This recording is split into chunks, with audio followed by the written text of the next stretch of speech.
Thanks for joining this presentation with me, the Call of Ctooling. Um, the Call of Ctooling, as in native tooling. We are gonna learn about the joys and secrets around native image building. So I would usually say a couple of words about me, but probably it's enough to say that I'm the last person standing between you and the beer, so that's enough for you. But you can find me on the internet with that nickname. Couple very quick words. I've been working on this ecosystem of projects. One is called Cogito, the other is Rules, JBPM, Optoplanner, all part of the same family. They are all together to bring rules and workflows and mathematical optimization in the cloud. So we have support for Kubernetes, OpenShift, we run on top of Quarkus, da-da-da-da-da. That's it. Another short pitch for you, and then we're going to go into the details of this. Friends of mine are organizing the Fox Days Milano. So the call for paper is still open until Monday, so feel free to submit and, of course, buy a ticket and come join us. All right, so today we're going to talk about native Java. Oh, and by the way, it's very nice to finally do this presentation in front of before a live audience. It's nice to see people in 3D. It's also nice to see that you are all wearing pants, which is something I don't give for granted anymore. And so, but now let's talk about native Java. So, so you know about Java application and how they work, but sometimes we do take for granted how they actually work when they start up. So well, let's take a look at how an application in Java starts and works at startup. So first of all, you have your build time, and then you have your runtime. But before you actually get to the execution of your actual application code, it takes quite a lot of code to get there. So before you get to the static void main, you may get to at least 3 class loaders, about 500 classes, about 500 class loads, and about 160 class initialization, so code to run. And that's even before you hit your framework initialization. So say you run an application using Spring or Quarkus or whatever, you may run already into the hundreds of class loaders, thousands of class loads, thousands of static initializers. And that's even before you actually go and reach and find your actual application code. That may take even more class loads, more class loaders, more static initialization code. So this is not something I'm inventing. It's something that I took from this is a very interesting presentation from which I copied a lot of content from the Leiden starting fast. So you may want to take a look at that too. Now, I'm going to talk about native image building, but before we get to that, I want to take a look at history, how we got there, and what's the innovation. Because when we think about native Java compilation, we tend to think of it as an innovation that was from the recent years, something new, something brand new that nobody really did, and it's not true at all. There's prior art, and for instance, even in the early 2000s, there were already quite a few native Java compilers. There was GCJ, it was generating source code, there was ExcelsiorJet, which was proprietary, but it was actually compiled to native compiler for bytecode. More recently, there was RoboVM, which was targeting mobile applications. And there were many others. So why are we talking about native Java compilation only today? What's new? Well,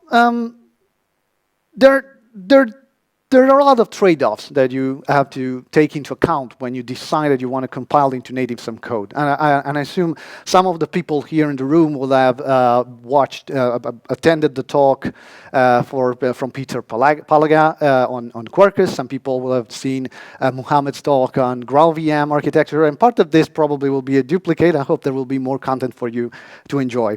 When you compile down to native code, the first expectation that you may have would be that your code takes quicker to start, so it's faster startup.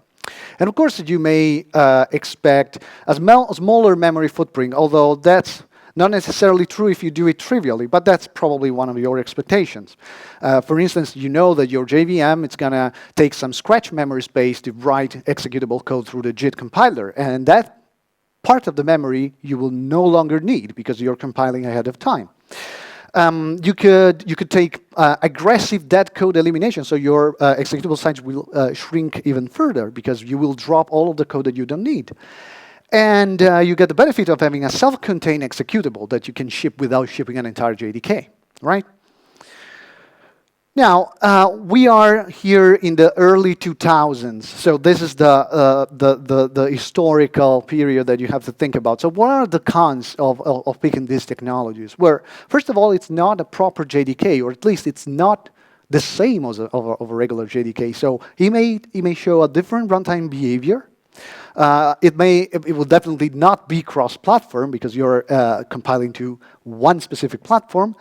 It may get out of sync with the spec. It depends who's developing that compiler. You have trade-offs with dynamicity, and possibly you may need to compromise with peak performance. There's tools and techniques to improve the situation, like doing performance-guided optimization that Muhammad talked about for GraalVM, native image builder. But again, we're talking about the early 2000s. So these are all the downsides of picking a native compiler. Now, what are the benefits?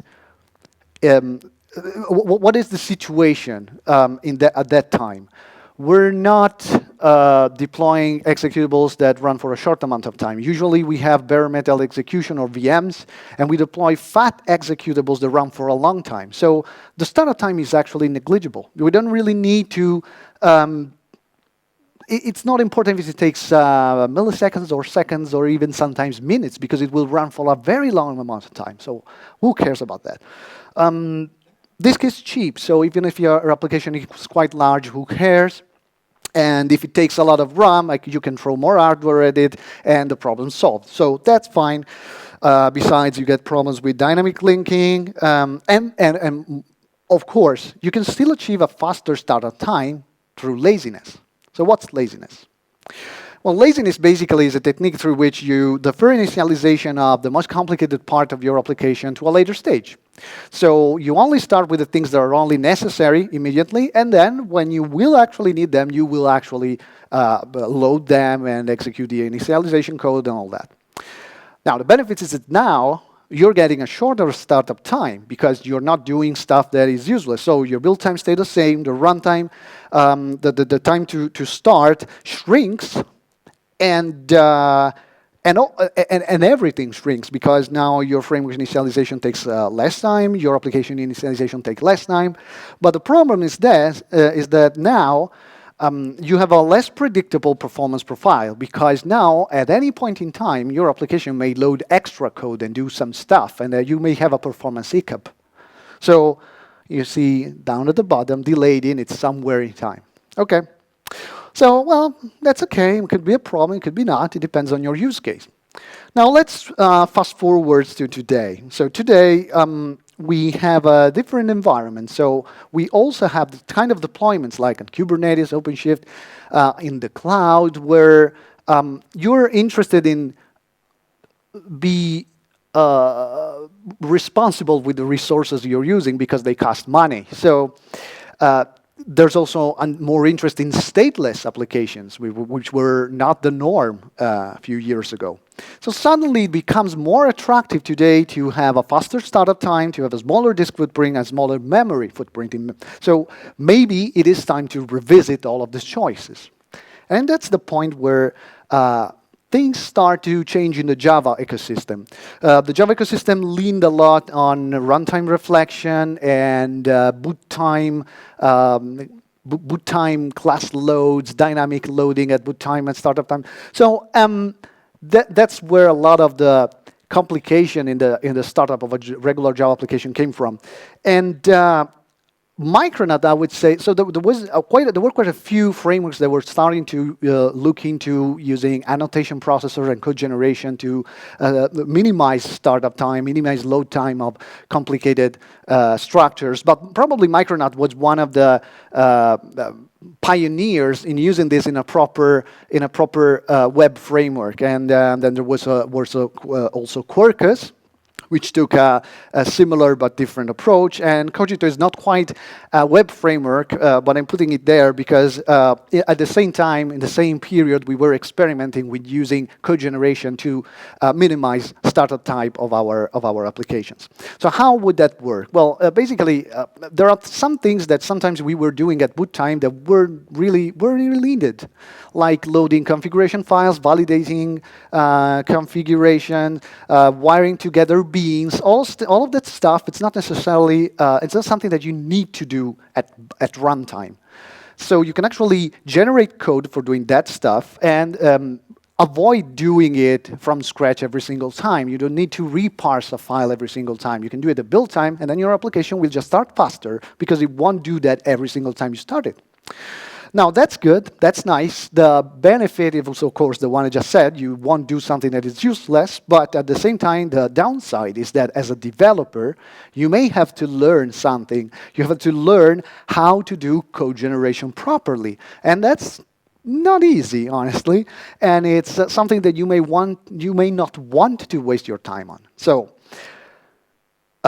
that's why frameworks are born that give you this capability for free. But if you want to do it from scratch, like we did, for instance, at the beginning with Cogito, that's something that requires some skills that you have to acquire. So now, what are we doing here is that we move some of the processing before your runtime during your build time, and that makes your startup time shrink, basically because you're no longer doing stuff at runtime. You're just moving it to your build time. And that's how basically Micronaut, Quarkus, in general, these frameworks work in general.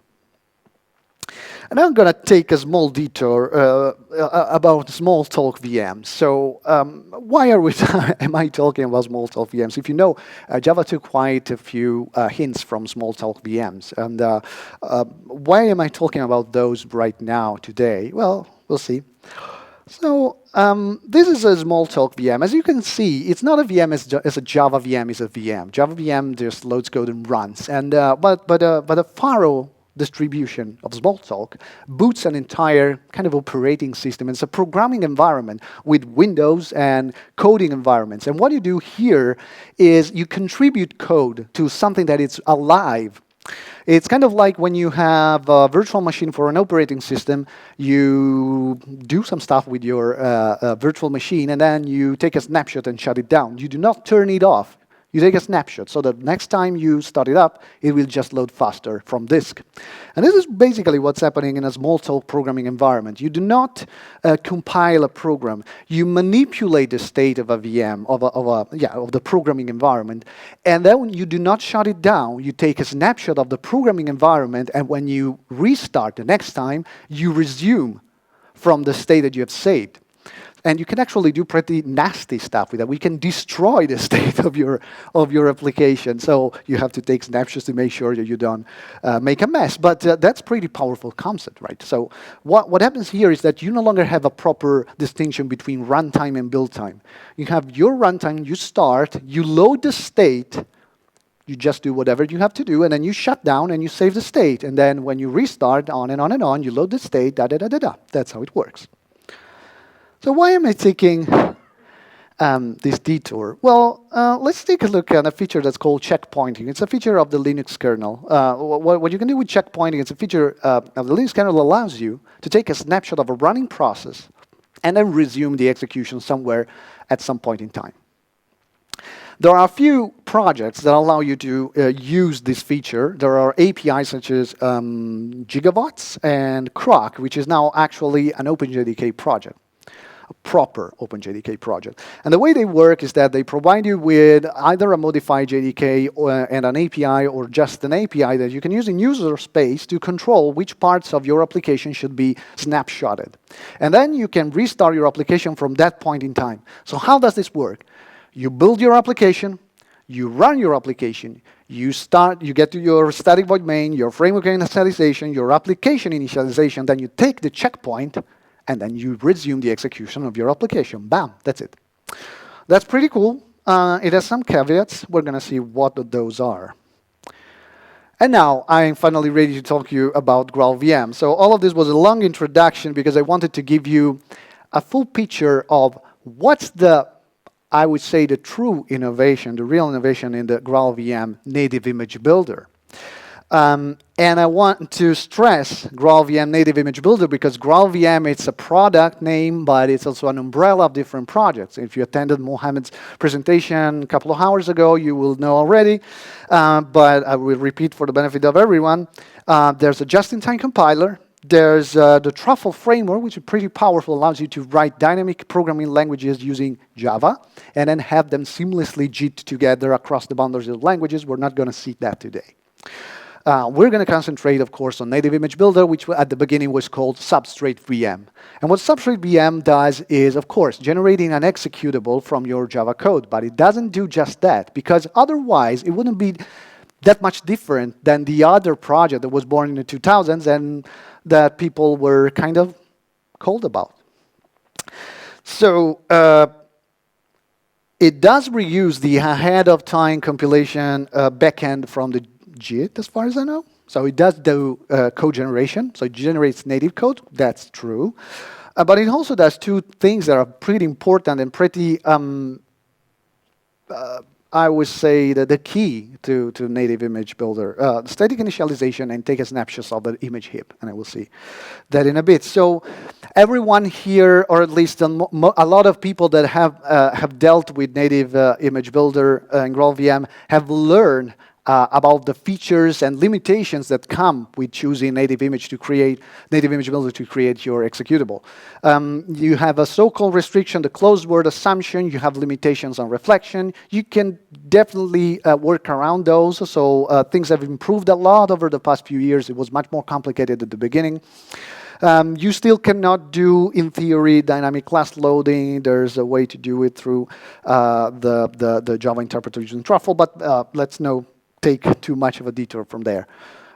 Because of these limitations, we learned that they're not so big of a deal. We can actually write proper applications using those because the ecosystem has also changed. We don't have these applications that load a lot of plugins at runtime. We create Docker images that are immutable. So closed word assumption, that's good.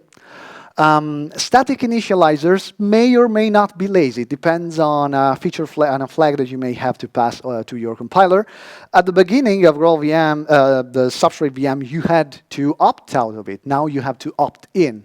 But in Quarkus, for instance, you have to opt out because the default is to use static initialization. And this has a caveat, which is a similar caveat to the one that we had with snapshotting. We'll see what the caveat is in a bit. But now, the goal of this talk was to actually go into how GraalVM works. So all of this introduction was to give you a picture of how we got there. And now we're ready to understand how it actually works. And so I want to start from the generation of the image heap, or how I call it image and heap.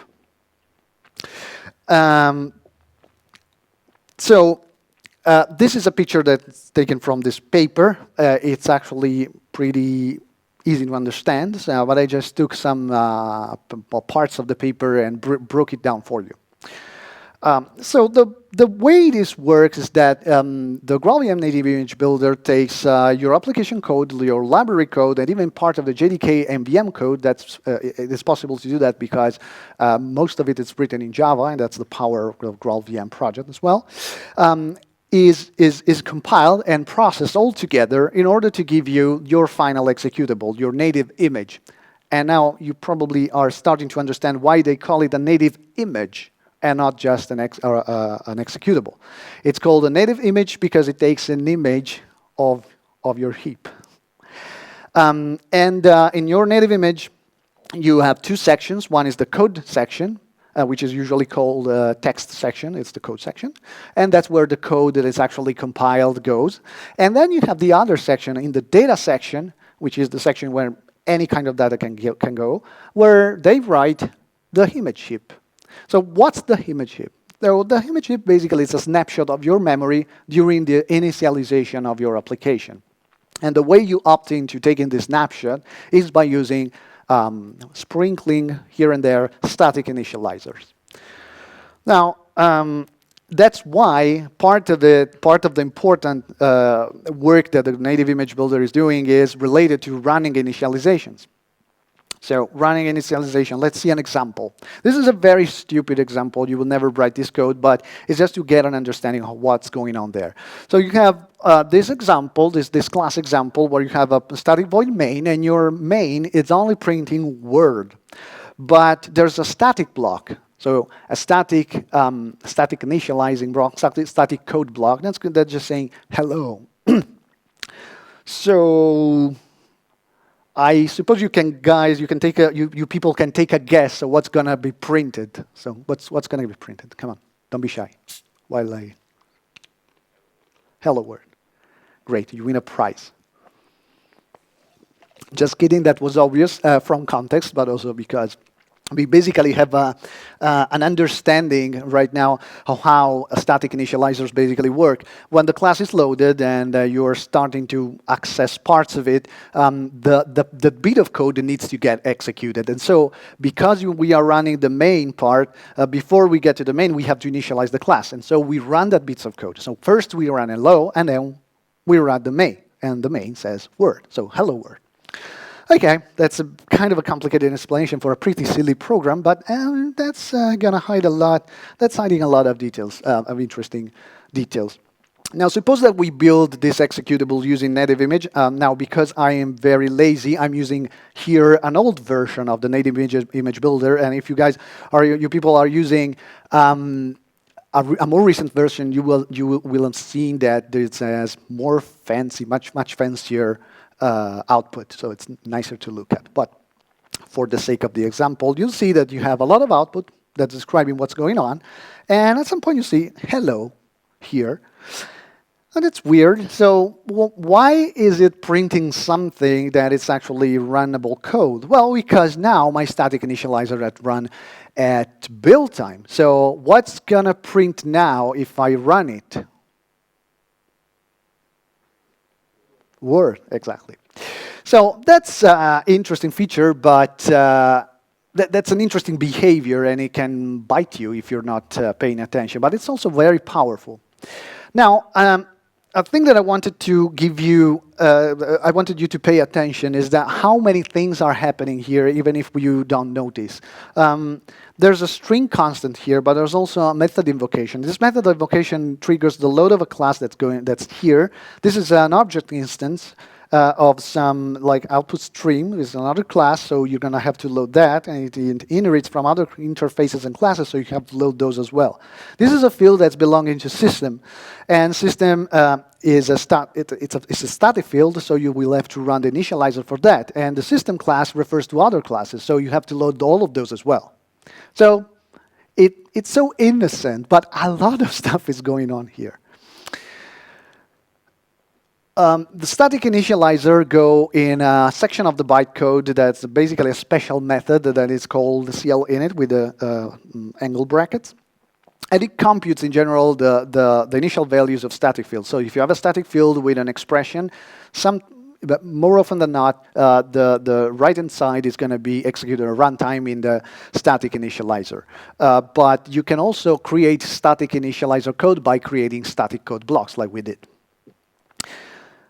Now, with Native Image Builder, you can opt in and decide which classes are initialized at image building time by passing a flag where you can actually opt into which particular classes you want to initialize. Heap snapshotting, that's the other defining feature, if you will, of the Native Image Builder. Once you have run all of the initialization, in your heap, in your build time heap, you have a lot of objects. You have a graph of objects. And you want to take a snapshot of that so that at runtime you can restart and restore all of the state ready to be used for your application to go on. So what GraalVM does, the GraalVM Native Image Builder does, is navigating the graph of all these objects to see what is reachable and what is no longer reachable, to make sure that only those objects are taken a snapshot of and written in the native image. Yeah, and there's this is an excerpt. It's a bit of code that you can actually find in the paper. So it's proper Java code. It's not that fancy. You can actually read it. And there's another part of it So this is for what concerns objects, instances, and this is the data that goes in the heap.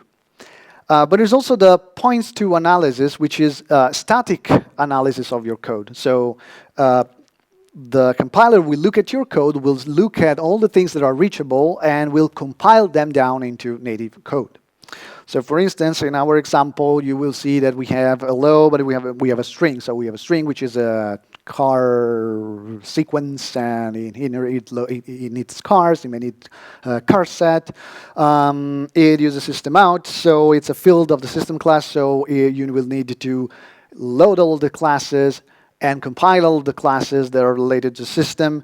Out is an instance of print stream, filter output stream. You will need to compile all of those. And then, of course, system is another class, and it will bring in other classes. Some of them may be reachable in your runtime code, some of them may not. And you will have to analyze those as well. And that's it, basically. So once you have all of this information, as you saw, this is a loop. So once you have done part of it, you may need to run more code and then take a snapshot of the live objects that are there. And then you may discover new code that's become reachable now. So you will have to compile that and on and on and on up until you reach a fixed point, which means you can no longer add stuff to the set. At this point, you just dump your code inside the native executable, and then you can write data that is the snapshot inside the image heap data section. How does that work? Yeah, that's basically how it now works. So you have your build time, and as you can see, we have basically moved all of our static void main, framework initialization, application initialization before the runtime. Kind of like we were doing using snapshotting, kind of like we were doing for small VMs. So now, when you start, what you do is look at the section of your executable with a snapshot, with an image heap. You load it in a fast way, so you can use tricks to do that. Like there's some technical issues with pointers, and pointers are no longer valid at runtime, so there are tricks to make sure that the offsets all compute right. But apart from that, you can do this pretty fast using memory mapping and calculating an offset from a fixed value, and that's it, and that's how it works. So that's pretty cool, if you ask me. But I was mentioning some of the caveats that are common both to GraalVM native image, but also to all the other techniques that we saw before of that. So Creo, Crack, Gigabytes, all of them share the same issue. You have to make sure you're not moving to your build time, to your image heap, things that are actually, that should not be initialized only once. For instance, a random seed is a perfect example of something you don't want to be saved inside the state of your application, because every time you restore it, you want to be fresh. So this is something that was not immediately known at some point. So this tweet, this guy, this user was trying to compile a println in Scala, and was just taking the next random integer. And unfortunately, what he was getting is the same number over and over and over again. Now, of course, we can never be sure with random, but I mean, this was pretty clear there was a problem with the random seed initialization. Okay, so that was about GraalVM. Now, I wanted to spend just a few more words about other projects that are exploring the possibilities in the space of native image building and creation. There's a project in the JDK that's called Project Leiden, which is about standardizing the creation of a static image from Java bytecode. The goal is similar to the native image builder that we already have now with GraalVM, but bring the capability as part of the specification so that all vendors can come up with their own implementation. Because now the behavior of the native image would be standardized across implementation. So the goal would be to actually come up with a spec that people can actually implement, and maybe a TCK that people can test against. That's it. But the idea is still the same. So being able to create an executable that's standalone, that target specific, and with a closed word assumption and static initializers. That's it. So one experimental project in this sense is the Cubic project. The Cubic project is an experimental sandbox project where people are trying to experiment with new strategies, taking hints from what GraalVM native image is doing already, with the goal to actually bring this as a spec, as a proposal for specs. So, and because we already have native image as an example, there are other strategies that can be tried, that can be experimented with, different trade-offs. Currently, the Cubic project is a Java-based compiler that compiles down to LLVM IR, but backend is pluggable, so you could use a different backend in the future. Who knows? So if you're interested, those are links to the project. Just a few words about the architecture, which is similar but different from the one of GraalVM. It's more linear in a way. It takes, but it's still the same, based on the same idea. So you still have to do points to analysis, and you have to do to work on the flow graph, dropping things that are not useful at runtime, as to minimize it and make it as small as possible. And approaches to static initializers are being investigated. Yeah, that's it.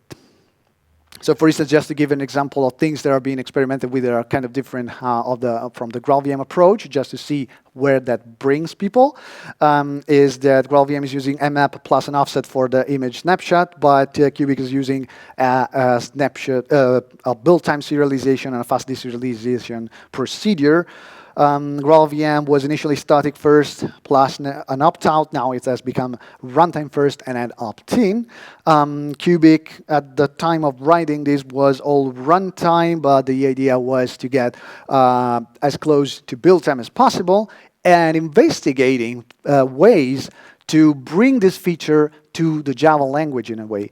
And that's why this project is also looking into coordination with other projects of the platform, such as Project Crack, which I mentioned at the beginning. Project Crack is also investigating ways to express the intent of having things in your code be initialized at build time. So maybe extensions to the language, maybe some specific annotations that become part of the platform, stuff like that. So things that we can introduce in the code as not to, so that we don't have to patch it using substitutions, for instance, as we do currently with GraalVM. And this will be beneficial for everyone, including GraalVM native image, because at this point, everyone will have a spec to follow. Further resources, just a few links that I wanted to share with you, a few presentations that you can take a look at if you're interested in learning more about this and everything that's related. The third one is actually the paper from which I took all of my information for GraalVM and starting fastest presentation when I took some of the other information. So, just a couple of notes. All the pictures of Duke are from the OpenJDK wiki, and if you like, the cover art is from a book from François Baranger, a book from an illustration book of the Colloq tool, which is pretty cool. And that's it.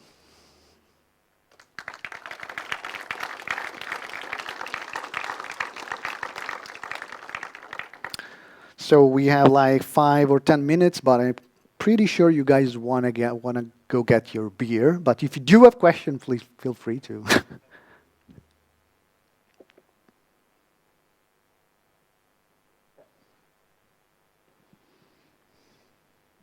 Hello. Hi there. I have a question on one of the slides you had in regards to the fixed point. Yes. You showed in the analysis loop. Yeah. And what that was and if that is configurable and how deep it goes or what that exactly is. So I don't think I have a clear answer, but there's the Oracle guys roaming around the room that will definitely know more about that. But the idea is that you have to create a representation of all the objects that you have in memory and all of the code that is reachable for your application. So the fixed point in this sense means that you want to create the smallest possible set of code on the one end, which is the points to analysis, and object instances on the other end, which is the heap snapshotting part, so that when you reload that stuff in your memory, when you start your application, everything will work. So the idea is that you would like that to be minimal. So you don't want You don't want to have there too much code. You want only the code that is reachable. That's why there's also a closed word assumption, so you can actually drop code that it's completely useless. And the same for the heap. You don't want to take a heap of everything. Otherwise, the benefit for memory consumption will be smaller than just taking a snapshot of a regular JVM. That's actually not true, but it's a different discussion. So I don't know if you can actually configure that. I would suggest you to reach out to the Oracle booth, and there are definitely a few developers there that can give you some answers there. Any other questions? Did you enjoy the talk? Yes. So, no more questions, so time for beer, and thank you very much. Thank you.